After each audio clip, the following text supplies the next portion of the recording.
Pourquoi envoyer un roi africain mourir en Algérie? En 1906, Paris avait ses raisons. Mais dans l'ombre, une femme française en avait une autre. Protéger l'œuf du Dahomey jusqu'à ce qu'il éclate au visage du colonisateur. Fort-de-France, début 1906.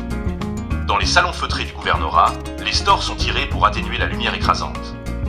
Les membres du conseil colonial discutent à voix basse. Il faut décider du sort de Béhanzin, roi déchu du Dahomey, en exil depuis 12 ans.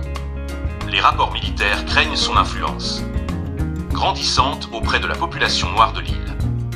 Parmi les invités discrets figure Madame Claire de Lombre, veuve d'un haut magistrat colonial, amie intime du gouverneur, connue pour ses réseaux et sa clairvoyance politique. On la respecte pour son esprit, mais on craint ses intuitions, tant elles se sont souvent révélées exactes. La veille, seule dans sa chambre, elle a eu un rêve étrange. Elle se voit tenant un œuf dans ses mains. Sur cet œuf est gravé un nom, Béhanzin. Une voix lui murmure. Le monde tient l'œuf, mais si l'œuf repose au bon endroit, il éclora et nourrira 1000 vies. À son réveil, elle comprend. Si ce roi porte le nom de l'œuf, il ne doit pas être brisé, mais placé dans un lieu incubateur, un endroit qui semble l'enfermer mais qui, en réalité, protégera le germe de son héritage jusqu'à ce qu'il renaisse.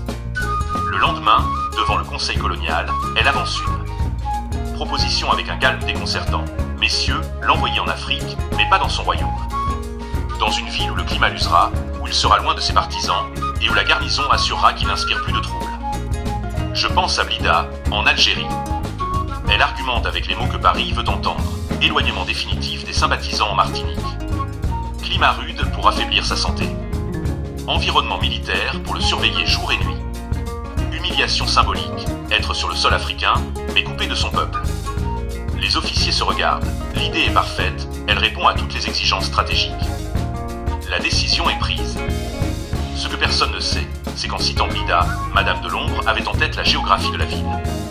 Un bassin fertile entouré de montagnes, un nid naturel où l'on dépose ce qui doit être coupé. Elle sait, au fond d'elle, que l'œuf qu'est Béhanzin ne sera pas écrasé ici, mais qu'il laissera dans ce sol étranger le germe de la résistance africaine. En décembre 1906, quand Béhanzin rend son dernier souffle à Blida, la prophétie s'accomplit. Dans la mémoire des Africains, son nom devient un symbole. Comme un œuf invisible qui éclot, les idées de dignité, de souveraineté et de révolte se répandent bien au-delà du Dahomey.